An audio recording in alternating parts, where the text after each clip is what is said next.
युवांच्या जे गरीब लोक आहेत त्यांची पडताळणी करा, त्या गरीब लोकांचा साथ द्या, त्याच्या आईबापाला धीर द्या, त्यांना स्थिरता द्या मनामध्ये की सरकार तुमच्या साथ आहे. अगर सरकारने ही गोष्ट जर आमची मनापासून नाही धरली तर खूप मोठ्या प्रमाणात आंदोलन होणार आहेत युवांची.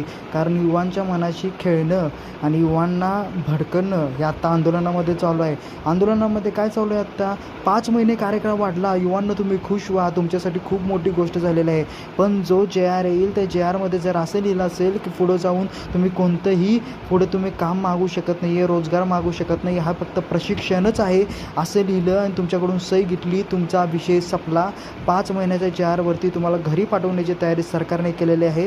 त्यामुळे आत्ताच सावध व्हा. तुम्हाला आणि येणाऱ्या नवीन जी पोरं आहेत पुढची त्यांना सगळ्यांना प्रॉब्लेम होणार आहे. आपल्यामुळे पुढच्या येणाऱ्या जी पोरं आहेत जे प्रायव्हेट आस्थापनेमध्ये लागतील किंवा खाजगी आस्थापनेमध्ये लागतील किंवा बिझनेसमध्ये लागतील किंवा उद्योगधंद्यांमध्ये लागतील किंवा सरकारी याच्यामध्ये लागतील त्यांना सगळ्यांना प्रॉब्लेम होणार आहेत. आपण मागे हटलो तर त्या पोरांचं 6 महिने कार्यकाळ त्यांना पण घरी पाठवण्यात येईल. त्यामुळे तुमच्याकडे आता देवाने एक चान्स दिलेला आहे की तुम्ही ह्या योजनेमध्ये दटून राहा, लढत राहा. कुठल्याही फेक न्यूजसाठी तुम्ही कोणालाही विश्वास धरून तुम्ही त्याच्यावर विश्वास ठेवता, कोणाच्या तर बोलण्यावरती तुम्ही त्यावरती पागळता आणि त्यातून तुमच्या आयुष्याचं तुम्ही वाटोळं करून घेता. कोणासाठी कोणा नाही, स्वतःसाठी स्वतः आहे. जोपर्यंत तुम्ही स्वतःसाठी उभारणार नाही आहे तोपर्यंत देव तुम्हाला कधी साथ देणार नाही आहे. योग्य माणूस ओळखा, तुम्हाला जो योग्य वाटतो त्या माणसाची तुम्ही साथ राहा, जो माणूस चुकीचं वाटतो त्याच्या साथ राहू नका. पण माझं इतकंच म्हणणं आहे आत्ता सध्या तुमच्या सगळ्यांना, युवा कार्यप्रशिक्षण योजनेमध्ये जे युवा लागलेले आहेत ते सरकारकडे कोणत्याही पद्धतीची चुकीची बाब मागत नाहीत. एक्झामवाली पोरं म्हणतात की तुम्ही एक्झाम द्या. अरे आम्ही एक्झाम देतो, तूसुद्धा एक्झाम देतोस, तुझ्या घरातली कंडिशन चांगलं, तुला 1000 रुपयाला पैसे आहेत, पण युवा प्रशिक्षणमध्ये लागलेल्या पोरांकडे रात्रीची भाकरी खायला पैसा नाही आहे.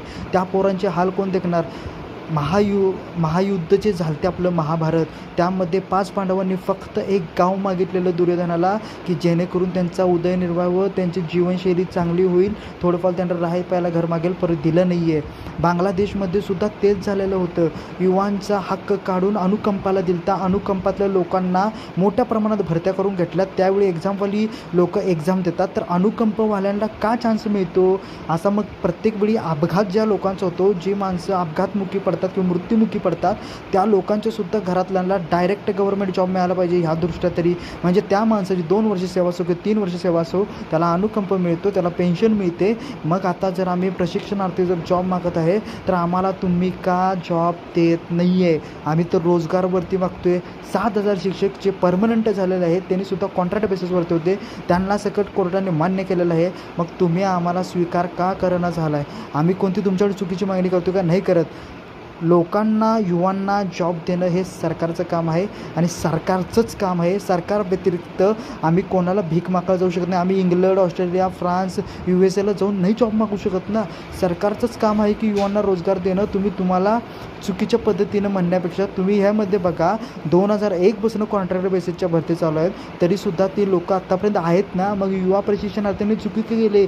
लाखो करोडो लोक कॉन्ट्रॅक्टावरती आहेत आत्ता सध्या. मग युवांना फक्त तुम्ही कार्यकाल का वाढवत आहे? म्हणजे हे काय शासनाचं बाब आहे? बरं, आता माझी दुसरी गोष्ट ही आहे, तुम्ही सगळे तिघा साहेबांनी जे आहेत ना, म्हणजे फडणवीस साहेब असो, शिंदे साहेब असो किंवा आपले अजित पवार असो, मंगलप्रभात लोढा सर असो, या सगळ्यांनी म्हणलेलं आहे आम्ही तुम्हाला आस्थापनेमध्ये कंटिन्यूशन आणि तिथं रोजगार मिळवून देणार आहे. मग आता ते खाजगी असो, प्रायव्हेट असो, कोणते असो, तुम्ही ते शब्दच वापरला नव्हता अगोदर. म्हणजे जर असं असलं असतं तर मुलं मग पहिलाच खाजगीमध्ये लागलं असते जेणेकरून त्यांना तिथं रोजगार मिळाला असता. पण अशा कोणत्याही गोष्टी झाल्या नाहीत. आता तुम्हाला वाटत आहे आपण चुकीच्या गोष्टी करतो आहे, पण तुम्ही कोणत्याही साहेब चुकीच्या गोष्टी करत नाही आहे.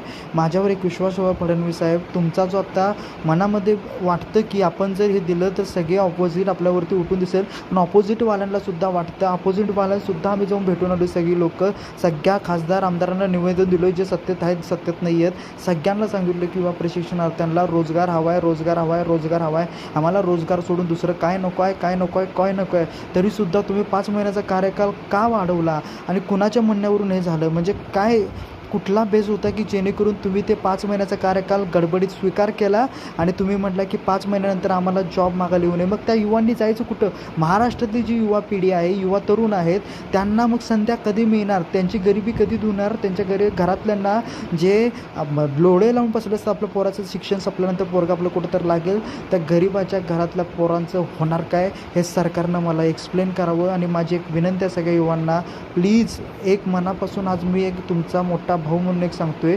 माझा कुठलाही तुम्हाला सपोर्ट लागला तर असणार आहे यूट्यूबतर्फे. माझं जे पर्सनल गोष्ट आहेत ते मी तुम्हाला अगोदर सांगितलं, त्यामुळे मी व्हिडिओ बनवायचा बंद केला कारण आपलं आंदोलन खूप चांगल्या पद्धतीने चाललेलं. पण मध्येच काय झालं काहीच कळेना मला सुद्धा आत्ता, की डायरेक्ट 5 महिन्याचा JR आलेला आहे. 5 महिन्यानंतर तुम्हाला घरला पाठवण्याची पूर्ण तयारी झालेली आहे. त्यामुळे प्लीज माझं एक म्हणणं आहे का, हा JRसाठी तुम्ही कधीच होकार देऊ नका. आणि जे आपले सर बालाजी सर जे आहेत, त्यांनी जे आंदोलन करत आहेत त्या आंदोलन सपोर्ट करा, जेणेकरून आपल्याला रोजगार मिळेल, तुमच्या आयुष्याची भाकरी मिळेल. आयुष्याची भाकरी आहे 5 महिन्याचा कार्यकाल तुम्ही कसं तर सोसू शकताय, पण तुमच्या पुढच्या येणारं जीवन जर तुम्हाला जगण्यासाठी रोजगार नसेल तर तुम्ही करणार काय, हे सुद्धा विचार करा. प्लीज एक गोष्ट सगळ्यांसाठी आहे ही, आणि प्रत्येकाला जर वाटला योग्य तर हा व्हिडिओ पुढे पाठवा. मला लाईक शेअर अजिबात नको आहे, फक्त तुम्ही समजून घ्या आपल्याबरोबर काय होते, काय चाललेल्या आहेत गोष्टी आणि आपल्याला काय हवं होतं. इतकं जरी कळालं तर माझा व्हिडिओ बनवण्याचं सार्थक झालं असं मी म्हणतो. भेटूया आपण पुढच्या व्हिडिओमध्ये. Bye bye.